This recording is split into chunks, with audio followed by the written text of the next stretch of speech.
मध्य प्रदेश में बिना किसी लहर के नजर आए मतदाताओं के उत्साह और भारी मतदान के बाद राजनीतिक दल और राजनेता आंकड़ों के खेल में उलझकर इस बात का अंदाजा लगा रहे हैं कि आखिर सत्ता का ताज किसके सिर सजेगा। जहां भाजपा को भरोसा है कि सत्ता का ताज उसके सिर पर ही सजा रहेगा, वहीं कांग्रेस को भरोसा है कि कांग्रेस की ही सरकार बन रही है और कमलनाथ मुख्यमंत्री बनेंगे।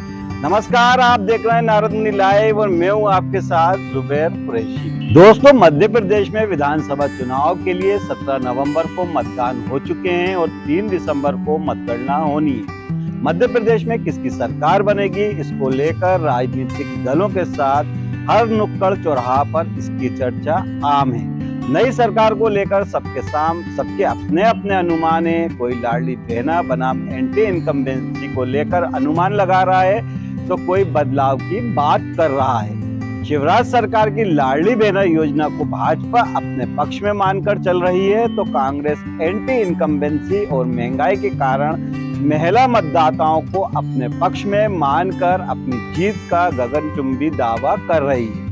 भाजपा नेता मध्य प्रदेश में 200 सीटों में से 150 से अधिक सीटें जीतने का दावा कर रहे हैं तो वहीं कांग्रेस नेता 125 से लेकर 150 सीटों तक जीतने का दावा कर रहे हैं। अपने अंदरूनी सर्वे में दोनों ही दल ये मानकर चल रहे हैं कि लगभग 100 सीटें तो जीत ही रहे हैं और बची हुई 30 सीटों में से जो भी आधे से अधिक जीत लेगा उसे ही मध्य प्रदेश में सत्ता मिलेगी। सुनिए भाजपा प्रवक्ता दुर्गेश केसवानी की ये बाइट। देखिए, भारतीय जनता पार्टी इस चुनाव में लैंडस्लाइड विक्ट्री की ओर अग्रसर है, क्योंकि हमारी ताकत हमारी प्रदेश की जन कल्याण की योजना है, केंद्र की जन कल्याण की योजना है और हमारे देवतुल्य कार्यकर्ता ने परिश्रम की पराकाष्ठा की। जनता ने हमें लाड़ दिया है, दुलार दिया है, प्यार दिया है, स्नेह दिया है। पिछले आप 20 वर्षों से देखेंगे तो जनता सतत भाजपा को आशीर्वाद देती आ रही है। कमोवेश इस बार भी हम 23 भी प्रचंड बहुमत से जीत रहे हैं और 24 भी हम प्रचंड बहुमत से जीत रहे हैं, क्योंकि एमपी के मन में मोदी है और मोदी जी के मन में एमपी है। जनता की सेवा हमारी डबल इंजन की सरकार ने की है, इसलिए हम लैंडस्लाइड विक्ट्री की ओर अग्रसर हैं। मध्य प्रदेश की सत्ता हासिल करने के लिए 116 का जादुई आंकड़ा कौन पार करता है, ये तो मतगणना के बाद ही पता चलेगा। वास्तव में भारी मतदान किसके पक्ष में हुआ है, इसको लेकर राजनीतिक विश्लेषक भी अपने अपने ढंग से इसका अर्थ निकाल रहे हैं, लेकिन कोई भी निश्चित तौर पर यह नहीं कह रहा कि चुनाव कौन जीत रहा है। मध्य प्रदेश के चुनाव नतीजे इस बात पर निर्भर करेंगे कि शिवराज की लाडली बहना ने कोई गुल खिलाया है या फिर एंटी इनकम्बेंसी मतदाताओं के मानस पटल पर पूरी तरह छाई रही। मुख्यमंत्री शिवराज सिंह चौहान को इस बात का पक्का भरोसा है कि लाडली बहनों ने अपने भाई का साथ दिया है और भाजपा की ही सरकार बनने वाली है। वहीं दूसरी ओर पूर्व मुख्यमंत्री और प्रदेश कांग्रेस अध्यक्ष कमलनाथ का दावा है कि मतदाता मध्य प्रदेश का निर्माण करेगा और उनका एक एक वोट प्रदेश में फैले कुशासन को समाप्त कर जनहित की सरकार की स्थापना करेगा। अगर सूत्रों के मुताबिक भाजपा के आंतरिक सर्वेक्षण में उसे 124 सीटें जीतने का पक्का भरोसा है, जबकि उसका अनुमान है कि कांग्रेस को लगभग 100 सीटें मिल सकती हैं। कांग्रेस 130 से अधिक सीटों के साथ अपनी सरकार बनाने का दावा कर रही है तो वहीं पर दूसरी ओर भारतीय जनता पार्टी 124 सीटों पर अपनी जीत पक्की मान रही है।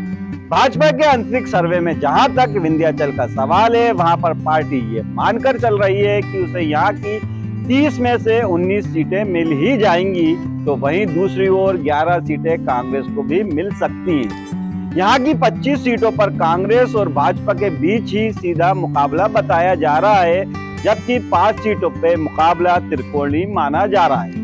महाकौशल आंचल की कुल 38 सीटों में से भाजपा को 19 सीटों पर जीत का भरोसा है और इतनी सीटें वे कांग्रेस के लिए भी पक्की मानकर चल रही है। इस तरह भाजपा के आंतरिक सर्वे में भी इस अंचल में दोनों के बीच बराबरी का मुकाबला माना जा रहा है, जबकि कांग्रेस इस अंचल में अपनी स्थिति काफी मजबूत मानकर चल रही है। ये तो मतगणना से ही पता चलेगा कि आखिर यहाँ के मतदाताओं ने किस पर अधिक और किस पर कम भरोसा जताया।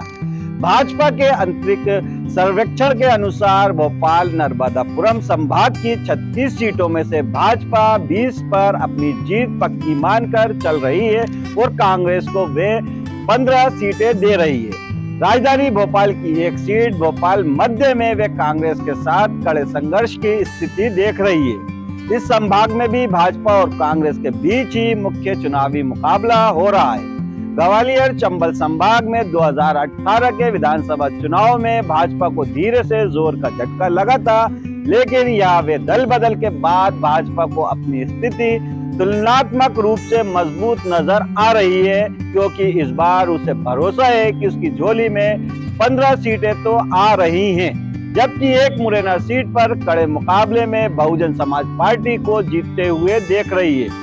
इस सर्वे में माना जा रहा है कि इस अंचल में सबसे अधिक 17 सीटें कांग्रेस जीत सकती है। द्वितीय सीट पर भाजपा कांग्रेस के साथ कड़े मुकाबले की स्थिति देख रही है। यहाँ पर भाजपा और कांग्रेस के बीच कड़ी टक्कर हो रही है। बुंदेलखंड अंचल की 26 सीटों में से भाजपा ये मानकर चल रही है कि कांग्रेस को 13 सीटों पर बढ़त है, तो वहीं 12 सीटों का अपने लिए पक्की मान रही है, जबकि एक सीट निवाड़ी में समाजवादी पार्टी को जाते हुए दिख रही है, यानी कि यहाँ से समाजवादी पार्टी जीतती हुई नजर आ रही है। निमाड़ और मालवा अंचल की 66 सीटों में से वे अपने लिए 39 सीटें पक्की मान रही है, जबकि 25 सीटें कांग्रेस पार्टी को दे रही है।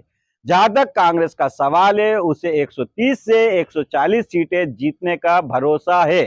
कांग्रेस पार्टी का आंतरिक सर्वे भाजपा को मात्र 80 से 85 ही सीटें दे रहा है।